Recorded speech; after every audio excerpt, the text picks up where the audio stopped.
Hər kəsə salam. Bugünkü qonağımız Azərbaycan Dövlət Dəniz Akademiyasının məzunu, gəmi kapitanı Ülfət Əzizovdur. Xoş gəlmisiniz Ülfət bəy. Xoş gördük sizə. Əvvəlcə sizin haqqınızda danışaq biraz. Mən Əzizov Ülfət Şakiroğlu 1989-cu ildə Səlyan rayonu Kürqaraşdı kəndində fermer ailəsində dünyaya gəlmişəm.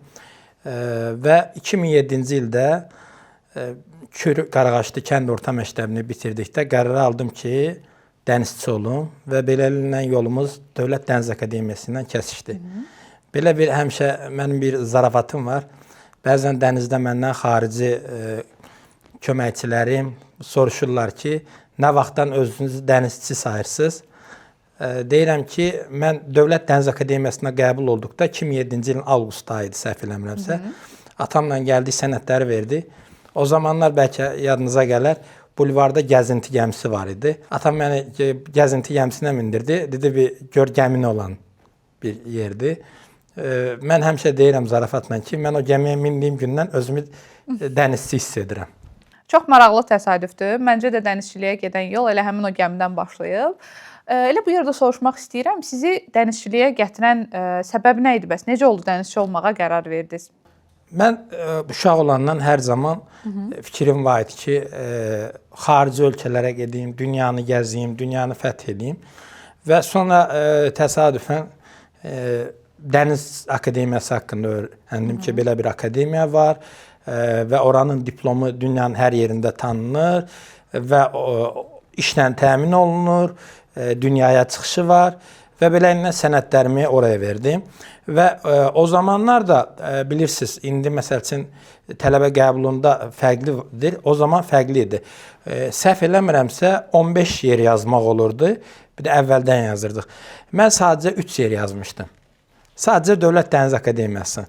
Yəni mənim şansım var idi, məsəl üçün orada memarlığı da qeyd edeyim. Heç bir ixtisas qeyd eləmədim, sadəcə 3 ixtisas qeyd elədim. Və birinci qeyd elədiyim kapitanlıq ixtisasının belə deyək, dövlət sifarişi üzrə qəbul olmuşdum. Elə ilk yazdığınızda da qəbul olmusunuz. Bu çox böyük bir uğurdur. Amma həm də riskli bir seçimdir ki, siz sadəcə 15-dən 3 ixtisas yazmısınız və qərar vermisiniz. Qərarınız da uğurlu alınıb. Bəs ilk beynəlxalq səfəriniz, orada yaşadıqlarınız, ilk təcrübəniz necə keçmişdi? Bundan bağlı nə deyə bilərsiniz?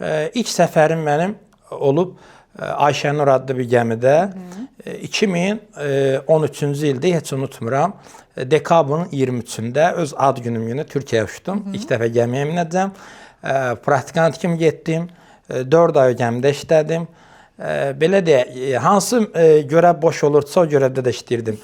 4 ay ərzində gəmici işlədiyim, matros işlədiyim də olub, bosman işlədiyim də olub.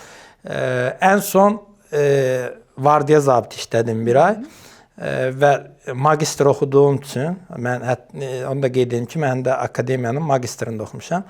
Elə oldu, imtahanların vaxtı gəldi, geri dönəsi oldum. O səfərdə birinci gəmimdə ən çətini o idi ki, dəniz qış ayıydı, bir ilk dəfə xarici sulara getmişəm. Mərmər yüklədi, Türkiyənin Mərmər adasından İtaliyaya gedirik, gəmi çox sallanır. Mən də bizim baş köməkçi var idi. Ona dedim ki, mən enəcəm. Dedi, niyə? Dedim, öyrəşə bilmirəm. Dəniz çox məni tutur.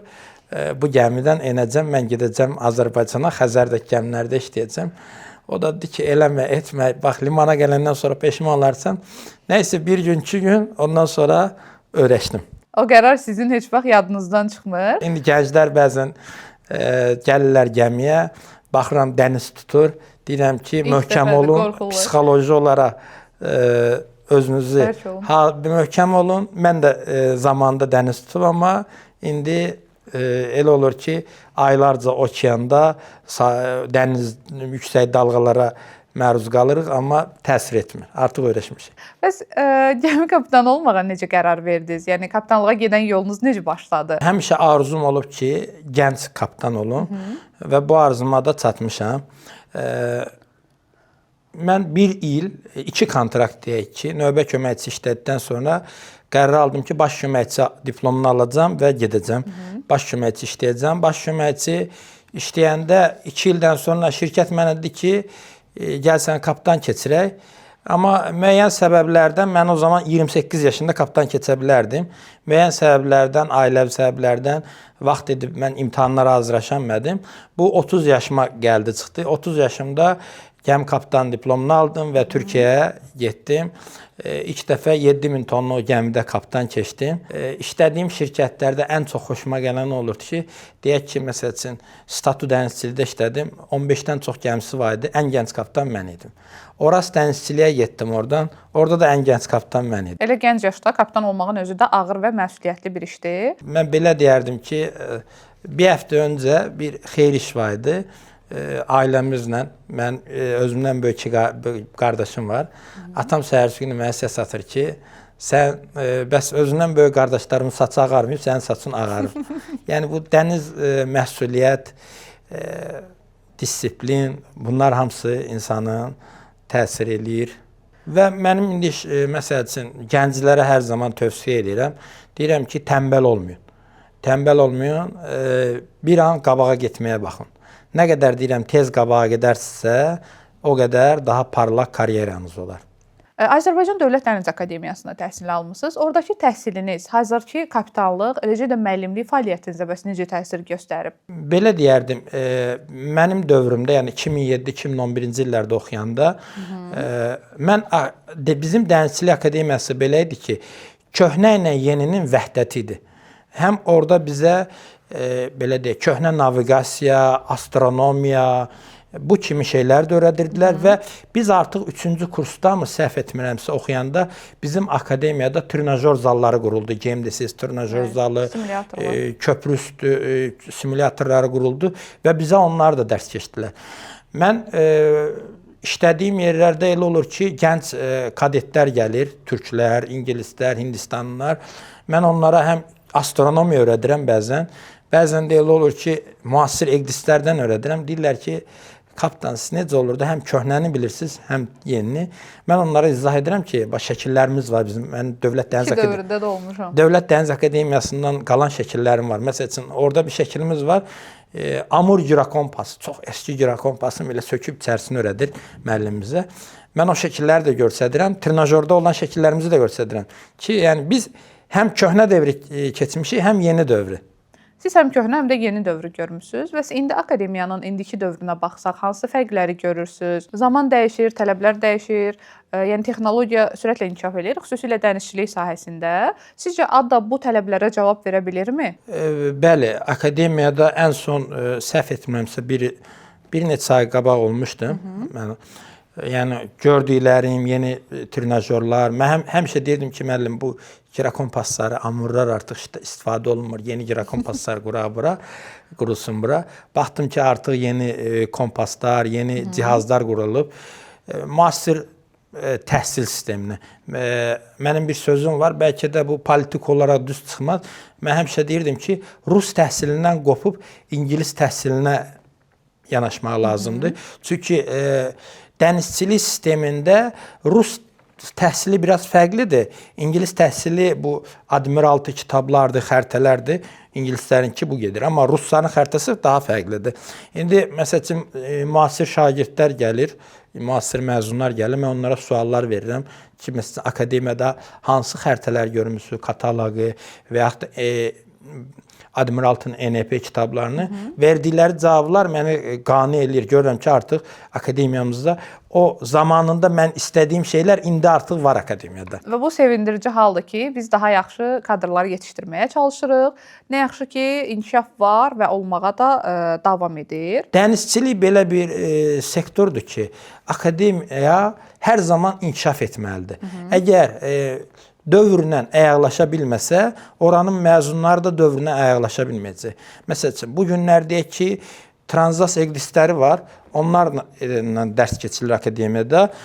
Səhər 5 ildən sonra başqa bir eqdis modelləri çıxar, başqa bir gyrokompas modelləri çıxarsa, akademiya artıq o eqdisləri, o gyrokompasları, o cihazları alıb dərs keçmək məcburiyyətindədir. Texnologiya ilə ayaqlaşmaq məcburiyyətindədir. Çünki dənizçilərin işi buradan keçir. Elə xəritələrdən, kitablardan danışmışkən, bildiyim qədərilə sizin də kitablarınız var. Bəli, mənim də 5 kitabım var. Belə deyək, mən kitab yazmağa başlamışam 13-cü ildən gəmiyə gedəndə. O zamanlar mən rus dili və ingilis dili paralel öyrənməyə başlayırdım. Özüm öyrəndikcə qeyd eləyirdim.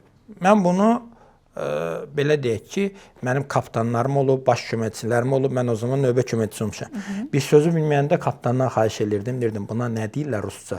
Bizim köhnə dənizçilər rusca daha yaxşı bilirdi. Və mən onları qeyd edirdim, yazmağa başlayırdım. Bir də ilk kitabım belə deyəm, amma nəşr görən kapitan yardımcısı oldu. Ondan sonra Dənizdə Rabitə Sistemi kitabım var. Kapitan İngilis dili yardımcısı kitabım var. Mənim Stability kitabım var və suallar toplusu. Əslində biraz onların sırasında, pirinç sırasında nəşriyyat yerini dəyişdi. Əvvəlcə biz Stability kitabını verəcəkdik, sonra suallar toplusunu. Nəşriyyat biraz o digərinə daha önə saldı. Stability kitabının yazılmasından danışardım. Mən Stability kitabında parça-parça yazırdım. Əvvəllər onu türkçə yazırdım. Özüm öyrənməyə onunla başladım. Mənim baş köməkçim var idi, bir türk Əziz. Əziz mənə draft survey öyrətdi. İngiliscə draft survey necə edirlər. Mən də onu qeyd elədim. Sonra bir ayrı baş köməkçidən stabilitəni öyrəndim. Çünki biz zamanında, yəni bunu akademiyanın müəllimləri də qəbul edirlər. Zamanında bizə rus stabilitesi öyrədirdilər. Rus stabilitesinin hərflərinə ingilis stabilitesinin hərfləri uyğun gəlmir. Rus stabilitesine deyir HZ, HG, amma ingilis stabilitesine deyir CM, CK. Bunlar sözlərin baş hərfi iləndir. Fərq var. Bəli. K məsəl üçün kill nöqtəsidir, G gravity centerdir, M metacentrik mərkəzdir. Yəni bu şəkildə. Və sonralar bəzi məndən daha sonra gələnlər, bəzi tələbə yoldaşlarım var ki, məsələn Roro gəmilərindən gəlmişdilər. Onlar biz çayxanada görüşürdük Əhmədlidə. Mən onlara stabilitet öyrədirdim. Bunların danlağı ilə ki, sən gəl bunları türkçə yox, Azərbaycanca da yaz, bir kitab şəklinə gətir. Bəs misal nümunələr əlavə elə. Mən başladım bunu yazmağa. Kitabı yazarkən tələbə yoldaşlarımızın belə deyək, 087 A1 olub bizim qrupumuz. Bizim qrupun WhatsApp qrupu var idi. Bu elm belə elədir ki, dəqiq elmlərə girər də, belə deyək, riyaziyyat, fizika yönümlüdür bu stabilitet. Bəzən elə olur ki, xarici kitabları, gəminin hesablamalarını qabağıma qoyurdum. Azərbaycanca bir şeyi sıfırdan yazmaq çox çətindir. Tərcümə edirdim. Bəzən şəklini çəkirdim, atırdım qrupa ki, bunu necə tərcümə eləsəm daha düzgün çıxar. Bir tələbə yoldaşım var idi. Deyirdi ki, yenə başlamısan köçürməyə. Deyirdim ki, bu aşk romanıdır ki, mən götürüm özümdən yazım ki, qız oğlanın əlindən tutdu, oğlan qıza baxdı. Bu dəqiq elmlərdir. Yəni Stability kitabı ingilislərin var. Hamı da ona əsasən yazır. Bir də gəmidəki stability hesablarını. Onlar məsəl üçün səhv eləmirəmsə yalan olar. 1900 bəlkə 15-ci, 20-ci illərdən bu tərəfə məsələn ilki yazılıb, sonra second edition, third edition bu belə gəlir. Yəni digər ölkələrdə ona baxır ingilis təmayülü. Amma mənim ora qatdığım əsas nöqtə daha çox praktiki yöndə mən yazıram və gəmidə bizə lazım olacaq hesabları ora əlavə eləmişəm. Və bu kitabı yazdıqdan sonra elə o çayxananın stimulu dedilər ki, bəs yaxşı bu kitabı yazdın. Kurs açqına. Bəs bu kitabdan dərs verginə. Dedim, olarmı, olmazmı? 2023-cü ilin dekabrında otaq arendaya götürdüm. Sağ olsun dostlar, tanışlar tək qoymadılar, açılışa gəldilər. Biri tort hazırlatdırdı, biri lenti, biri stolu və beləliklə açılışa elədi. İlk dəfə bir şagirdim gəldi, Ümid adında şagirdimdir. İlk Ümidlə başladım və sonra Ümidin tələbə yoldaşları, mənim tanışlar. Bu günləri artıq 100-dən çox, yüzlərlə şagirdim var. Bəs kitablarınız dənizçilər üçün hansı boşluqları doldurur?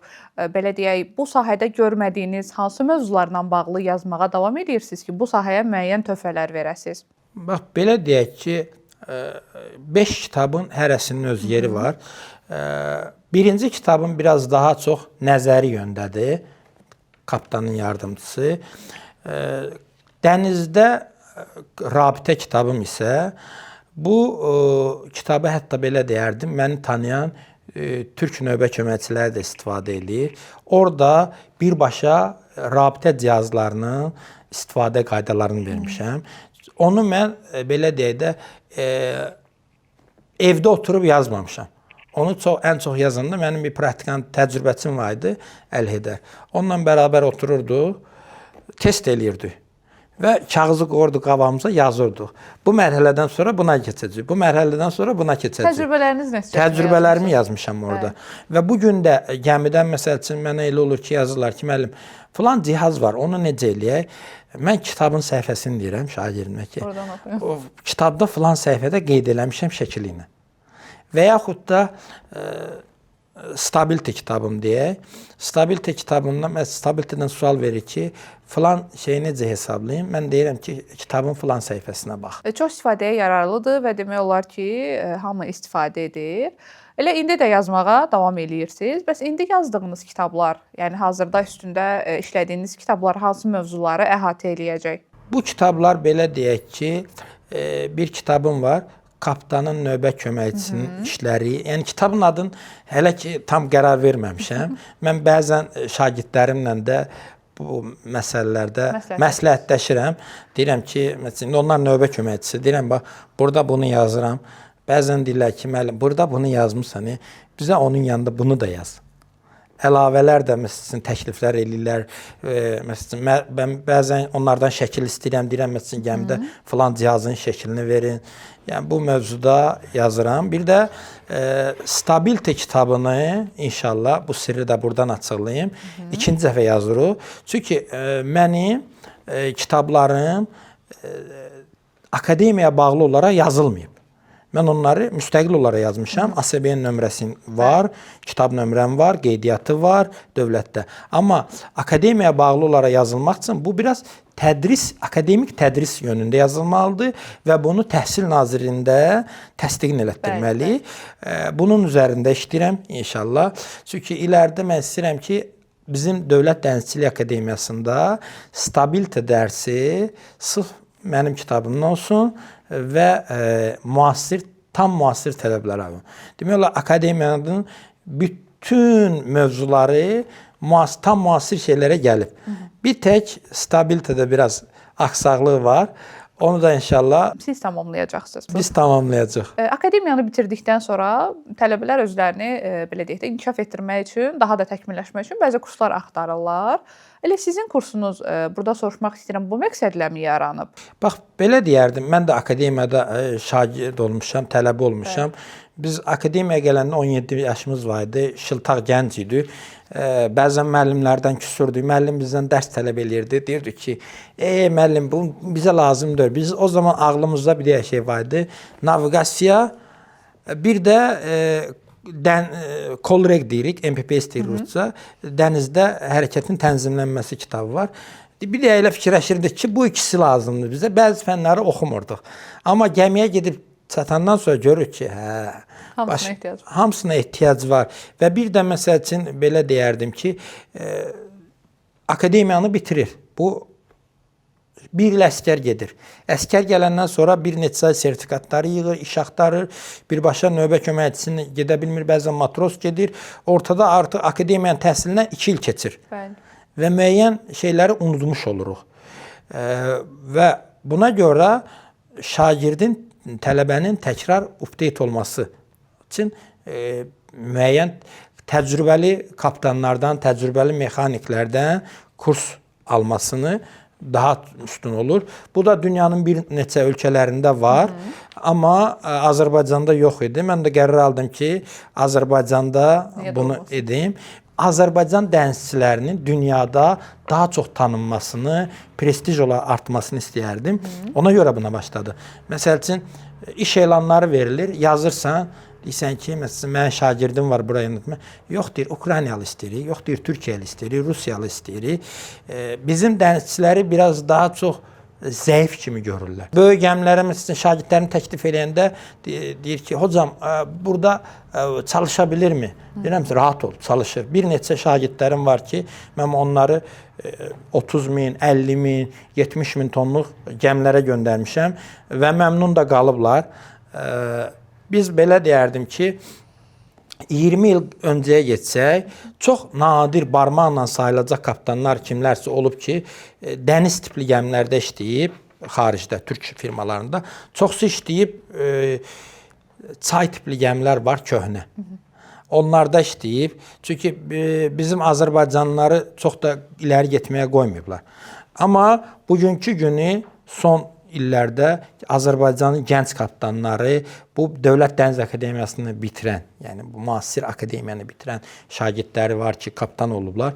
Onlar artıq böyük tonajlı gəmilərdə, dünyanın fərqli şirkətlərində, istərsə də mexaniklər olsun, dünyanın fərqli şirkətlərində önəmli yerlərdədir. Bu da sevindirici haldır. Azərbaycanda dənizçilikdən danışdıq. Elə bu yerdə soruşmaq istəyirəm. Azərbaycanın beynəlxalq arenadakı mövqeyini necə qiymətləndirirsiniz? Akademiyanın beynəlxalq arenada artıq öz sözünü deyir, Bəli. öz yeri var. Yəni artıq bilirlər ki, Azərbaycanlılar kimdir. Çünki bizim gənc kapitanlarımız, gənc mexaniklərimiz, gənc elektromexaniklərimiz dünyanın fərqli şirkətlərində, istər Avropa olsun, istər Dubai şirkətləri, istər Singapur şirkətləri bir çox yerlərdə yer tuturlar. Artıq məsəl üçün belə deyək də beynəlxalq şirkətlərin tələbləri var. Marlin Test, CBC Test, Chess Test, bir neçə bunlar üzrə məsələn müasir akademiyamızın tələblərini ora yönəltdikdə hamısı deməyək, amma çox faizi uğurla bu imtahanları verib, yəni bu yöndə şagirdlər, tələbələr hazırlayır. Bəs dənizçi kadrların hazırlanması hansı səviyyədədir? Bir gəmi kapitanı olaraq bu məsələyə münasibətiniz necədir? Belə deyək, 5 barmağın 5-i də bir deyil. Bəzən məsəl üçün gəmidən məsəl üçün kapitan zəng edib mənə keçən, deyir ki, bir nəfər gəlib bura, bəs deyir sənin şagirdindir. Bəs amma mən çox deyir bundan narazıyam. Deyirəm ki, şagirdin adı nədir? Deyir ki, filan kəs. Deyirəm mənə bir də görüntülü zəng elədi. Kapitanla çox səmimiyim, yəni çoxdan bilmişdim. Görüntülü zəng elədi. Mənim kompüterimdə bir Excel səhifəm var, şagirdlərə yazdığım puan səhifəsi. Kimə neçə bal yazmışam. Onun qabağında yazmışam ki, bu adam bir gün dərsə gəldi, bir gün gəlmədi, yaramazdı. 10 baldan 5 bal vermişəm. Belə illi. Baxdı orada 10 baldan 10'lar var, 9'lar var, 8'lər var. Deyir, sən də ən pis şagirdin, mənə gəlib. Deyirəm, heç kimə 5 yazmamışam ondan başqa. Yəni, biraz bu insanın özündən asılıdır. İstər bizim Dövlət Dəniz Akademiyanı oxusun, istərsə də geçsin İngiltərədə ya və yaxud da haranı deyirlərsə də, yəni dünyanın bir nömrəli akademiyası. Əslində mən dünyanın bir nömrəli akademiyası elə öz miskin sayıram. Bu öz yerində. Haranı bir nömrə qəbul edirlərsə, getsin oranı oxusun. Əgər bu şagirdin canında öyrənmək, bu tələbənin canında öyrənmək yoxdursa, yəni akademiya ona nə etsə də o zəif qalacaq. Mən həmişə türklərin yanında məsələn və ya başqa ölkələrdə ən çox türklərlə işləyirəm. Deyirlər ki, İstanbul Texnik Universiteti var. Ayman İTÜ-nün şagirdləri belə elə. Deyirəm ki, İstanbul Texnik Universiteti professional dənizçi universiteti deyil. Orada başqa fakültələr də var. Evet. Amma məsələn Azərbaycan Dəniz Akademiyasıdır və dünyada bir neçə belə akademiyalar var ki, bizim akademiyada sadəcə dənizçi yetişdirilir. Evet. Və müəllimlərimizin çoxsu da dənizçidir, rəhbərliyi də çoxsu dənizçidir. Və ona görə özəl olaraq dənizçilər üçün akademiyadır. Bəli, biz yəni Azərbaycan Dövlət Dəniz Akademiyası sırf dənizçi yetişdirir. Dənizçi yetişdirir, ona görə daha yaxşı olur. Biraz da sizin vəzifənizdən danışmaq istəyirəm. Kapitan olaraq, məsələn, uzaq səfərlərə çıxanda heyətin idarə olunmasında hansı prinsiplərə üstünlük verirsiniz? Mən ən çox həmişə deyirəm ki, mən bəzi yaşlı kapitanlarımdan öyrəndiklərimi tətbiq eləməyə və bunu biraz daha müasir formada tətbiq eləməyə çalışıram. Daha çox kapitandan çox lider olmağa çalışıram onlara. Düzgün yol göstərməyə çalışıram. Çünki dəniz elə bir həyatdır ki, hər kəsin psixoloji problemi ola bilər, evində problemi ola bilər. Daha çox onların bir rəhbər olmağa çalışıram, yol göstərməyə çalışıram. Mən həmişə deyirəm ki, əgər bir şey bilmirsinizsə, soruşun, nəinki səhv edin. Deyirəm, gəlin məndən soruşun.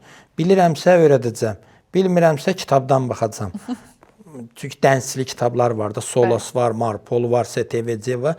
Deyirəm, onlardan da tapa bilmirəmsə, şirkətdə oturan güvərtə inspektorları deyək, DPlər deyək, bu şirkət, yəni bu üzrə nümayəndələr var. Onlardan mənə deyirlər ki, komandir, onlardan soruşsa ayıb olmaz ki. Deyirəm ki, onlar orada bizi danlamaq üçün oturmayıb şirkətdə oturanlar. Şirkətdə oturanlara onlar da bizi kimi işçidir, maaş alır. Şirkətin sahibi onları oraya qoyub ki, bizə hər mövzuda yardımcı olsun. Mən bugün əgər hansısa mövzu müasir bir tələbdir, gəlib oxuyuram internetdən, şübhəm varsa, bunu şirkətdəki adamla bölüşürəm. Bəzən elə olur ki, o da bilmir. Məsələn, bayraq dövlətinə sorğu göndərir ki, bunu belə mi etsəyorlar, belə mi etsəyorlar. Sorğuya cavab gəlir ki, deyir kapitan, bunu belə elə. Əlbəttə ki, öyrənməyin yaşı yoxdur. Xüsusilə sizin sahənizdə. Çünki dənizçilik hər zaman inkişaf edən və yeniliklərin dolu olduğu bir sahədir. Ona görə də heç vaxt, yəni bu sahədə olan adamların öyrənməyin yaşı budur deyə bir fikirləri olmur da. Hər daim öyrənməyə davam edirlər. Mənim şagirdlərimlə məsələn, bəzən şəkil paylaşanda deyirlər ki, qocaları yığmısan ora. Deyirəm ki, fərq eləmir yaşın. Mənim bir şagirdim var, Azərbaycanda kapitan işləyib, pilot işləyib. Yəni, belə deyək də, insan müəyyən ildən sonra deyək ki, iş yerini dəyişmək istəyə bilər. Bu maddi də ola bilər, qərar mənəvi də ola bilər, neyəsə görə. Bu adam Türkiyəyə quru yük gəmilərinə getmək istirdi. Gəldi məndən stabilit öyrəndi. Çox da başarılı şagirdimdir. Məsələn, yaşı vardı, amma disiplinli idi. Həmişə dərsdən 10 dəqiqə qabaq gəlib qapıda gözləyirdi. 2 il yaxındır da o Türkiyədə işləyir. İşlədiyi şirkətdə ondan çox məmnundur. Yəni, yaş heç vaxt maneə deyil. Maneə deyil. Siz özünüz böyük tonajlı nəqliyyat gəmilərində kapitan olaraq çalışırsınız. Okeanlarda üzərkən, xüsusilə uzaq səfərlərdə təhlükəsizlik qaydaları nə qədər sərt olur? Sizin bir kapitan olaraq burada öhdəlikləriniz nələrdir? Mənim bir kapitanım var idi. Bəzən biz onu qınayırdıq ki, hər şeyə aqressiv yanaşır. Amma mən kapitan olduqdan sonra anladım ki, əslində düz yanaşır. Onun bir sözü var idi. O məsəl üçün deyirdi ki, şəxsi otağından qırağa çıxdınsa, ayaqqabıda çıxmalısan, şəpbiltidə, şəpşəp deyirik də biz. Şəpşəpdə yeməyə gələ bilməz, koridora çıxa bilməz. Deyirdim, niyə? Deyirdi, burası gəmidir, bu dəmirdən ibarətdir. Burada hər an hər şey baş verə bilər. Deyir, bu divarları görürsən, deyirdim, bəli. Deyir, bu divarlar sənə gözəl görsənir. Amma bu divarın dalında, məsəl üçün deyir, bu divarın dalında isti su borusu var. Bunun dalında deyir, anteniyaya gedən yağ devrəsi var. Hər an deyir, bu yağ buradan partlaya bilər, koridora yağ tökülə bilər. Bu adam şəpşəplə burada ayağa sürüşə bilər. Yəni, hər zaman ilk təhlükəsizlik qaydalarına riayət etmək lazımdır. Ən önəmlisi də əgər uzaq yoldasansa. Çünki mən böyük tonajda elə olurdu ki, günlərlə sahili görmürük. Sən, məsəl üçün, deyək ki, yaxın yerdə işləyirsən, Gürcüstan, Türkiyə işləyirsən sahil yəni. Bir şey olsa, sahil qıyıdan kömək ilə alarsan, təyyarə ilə xəstə adamı göndərərsən. Amma sən okeanın ortasındasan. Ən yaxın sahil 10 gün sonradır. Və adamın ayağı əzilsə, ayağı qırılsa, əli qırılsa, bu fəlakətdir. Mən həmişə birinci yığıram, deyirəm ki, mən həmişə belə deyirəm. Deyirəm ki, gəmiyə nəsə olsa, gəmi sahibi sığortadan pulunu alacaq. Bu dəmirdir. Deyirəm, necə maşınınızda bir şey olsa sığortadan. Amma deyirəm, bir barmağın qırılsa, bunu maksimum sığorta sizə biraz pul verə bilər. Hətta mən onlara belə bildiyimdə bir lori hesab eləyirdim. Deyirdim ki, bax, baş köməkçi bir dəfə gördüm, başa düşmür. Deyirəm ki, $5.000 maaş alırsan. Deyirəm, sığorta sənə maksimum $50.000 pul verəcək. Qolun qırılsa, bir təhlükəli iş görürdü. Deyirəm, sən amma qolun yerində olsa, çıxıb bir kontrakt işləsin, onlar özə çıxanda 7-8 ay, ərəblər idi, 7-8 ay, 10 ay işləyirlər. 10 ay deyirəm, işləsin, o 50.000-i qazanacaqsan. Sən özünü qoruyub, pul gələcək. Sığortalıq olma. Bir kapitan üçün, ümumiyyətlə bir dənizçi üçün elə danışdıq ki, təhlükəsizlik qaydaları önəmlidir, bunlara əməl etmək çox vacibdir. Sözsüz ki, bunlar öz yerində. Amma burada soyuqqanlı olmaq və tez qərar vermək qabiliyyəti, bunlar nə qədər önəmlidir, nə qədər böyük əhəmiyyət daşıyır bir dənizçinin, xüsusilə bir kapitanın belə deyək, həyatında? Müəyyən hallar olur ki, orada çox soyuqqanlı olmaq lazımdır. ümumiyyətcə deyim ki, kapitan panik elədisə, ən çox da manevrada heyət də panik olacaq. Panik olan yerdə təlaş olacaq və təlaş olan yerdə qəza olacaq. Ona görə müəyyən hallarda soyuqqanlı olmaq lazımdır. Məsəl üçün, mən ən son yaşadığım gəmilərin birində olan hadisəni deyim. Bir limana yanaşırıq, pilot çox panikdir. Sanki, belə deyim də, bizlə dava eləmək istəyir. Halat arxada bilirsiniz, bizim kəndirləri veririk. Kəndir verən bucurğat sıxışdı, işləmədi, içinə dolaşıb.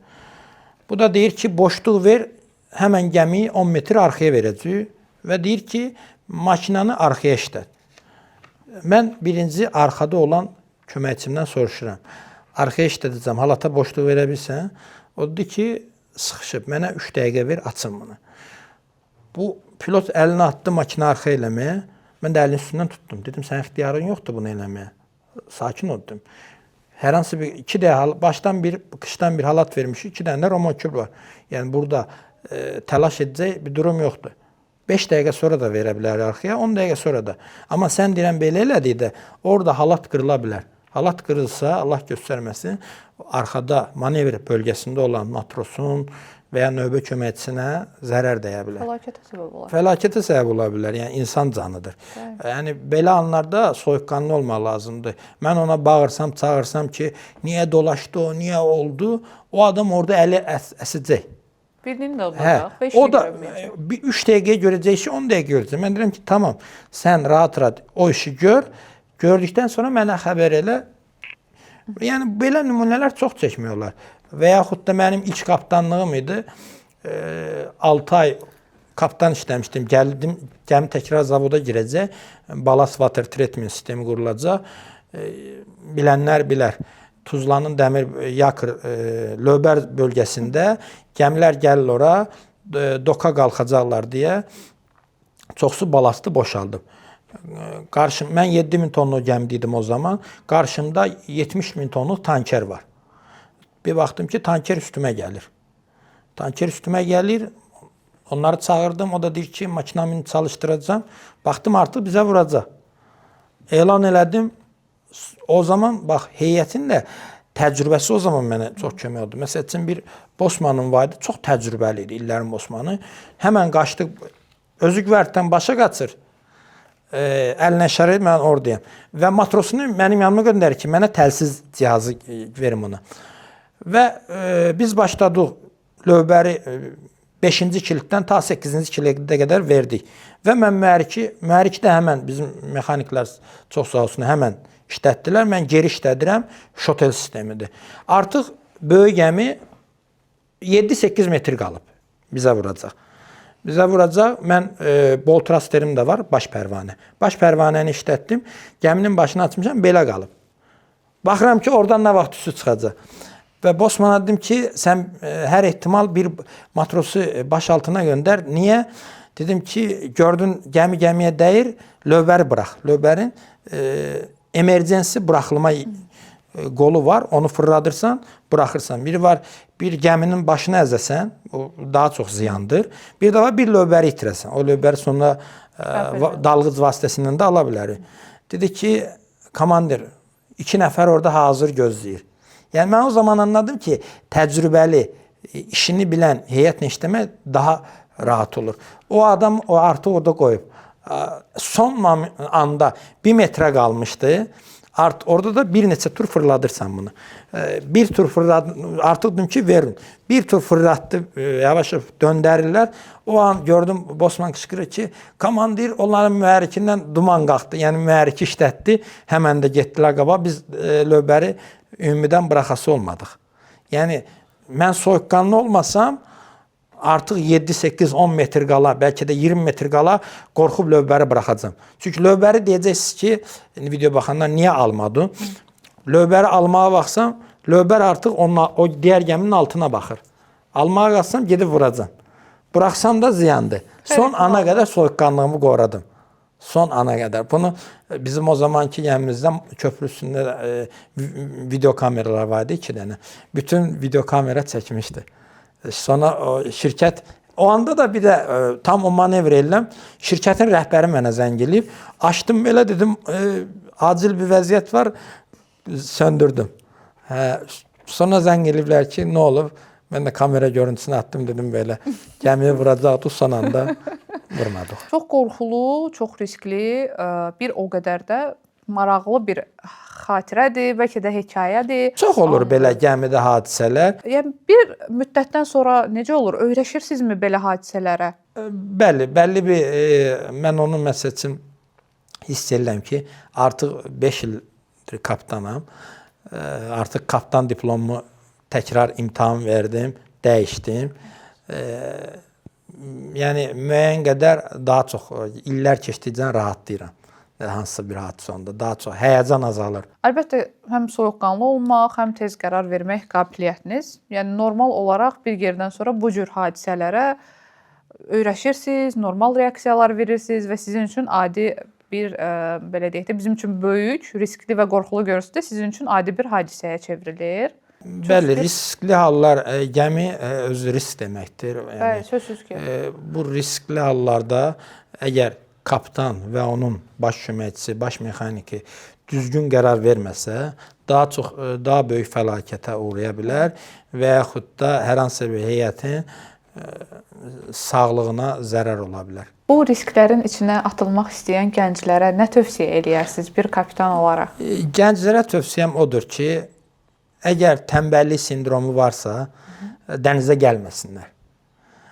Tənbəl olmayan gəncləri Dəniz Akademiyasını oxumağı, amma şıltaqlıq etməsinlər. Yəni müəllimlərin sözünə qulaq assınlar. Dəniz Akademiyasında indi şükür çox müasir avadanlıqlar var, simulyatorlar var. Bunlardan istifadə etsinlər. Maksimum belə deyək də müəllimlərdən bilgi qoparmağa çalışsınlar. Təcrübəyə getdiyi gəmilərdən akademiyamız onlara şərait yaradır, bilirsiniz. Bəli. Hər yay, qış təcrübəyə gedirlər. Təcrübəyə getdiyi gəmilərdə maksimum öyrənməyə çalışsınlar. Hər zaman müasirliyi öyrənsinlər və bir an, yəni akademiyanı bitirdilərsə, bir an yüksək pillələrə qalxmağa cəhd göstərsinlər. Nə qədər ki, gəncdilər, yüksək pilləyə qalxdılar, kapitan oldular, baş mexanik oldular və elektromexanik oldularsa, bu daha avantajlıdır. Yəni deyəcəyim bu qədər. Yəni mən həmişə bunu da əlavə etmək istəyirəm ki, mən həmişə fəxr etmişəm ki, Dövlət Dəniz Akademiyasının bakalavr və magistr pilləsini oxumuşam. Yəni bizim akademiyada magistr oxuyanların düzü çoxsu dənizə buraxır. Mənim məsəl üçün magistr oxuyanda 5 nəfər idi. Biri indi idarədə vəzifədədir. Digəri tam ayrı bir yerə getdi. Digəri biraz dənizi buraxdı, sonradan dənizə gəldi deyə hələ baş köməkçidir. Mən inşallah fikrim var ki, doktoranturada oxuyayım. Düzdür, biraz bilirsiniz, yaş keçdikcə daha çox ailəvi işlər, maddi tələblər biraz araya girir. Amma inşallah Allahın köməyi ilə ona da nail olacaq. Məncə siz bunu bacaracaqsınız. Bayaq da qeyd etdiyimiz kimi oxumağın və öyrənməyin əsla yaşı yoxdur. Və sonda da bütün akademiyada mənim üzərimdə əməyi olan müəllimlərimə hamısına təşəkkür edirəm. Çünki onlar bizə həm belə deyək də, həm müəllim olublar, həm yol göstəriblər. Biz onlarla məsəl üçün təcrübəyə gəmilərinə gedirdik. Bizə həm müəllim olublar, belə deyək, həm böyük qardaş olublar. Yol göstərdilər ki, bunu belə eləmək lazımdır, bunu eləmək lazımdır. Bugünkü gün də məsəl üçün akademiyanın müəllimlərindən münasibətim olduğu müəllimlər var. Bəzən bir nəsihət almaq istəyəndə zəng edirəm, onlardan nəsihət alıram ki, belə bir iş eləmək istəyirəm, siz nə məsləhət verərdiniz? Çox təşəkkür edirəm Ülfət bəy. Çox maraqlı söhbət oldu. Ümidvaram izləyən hər kəsə də faydalı olacaq. Dənizçi olmaq istəyən abituriyentlər, akademiyamız sizi gözləyir. Sağ olun, sağlıqla qalın.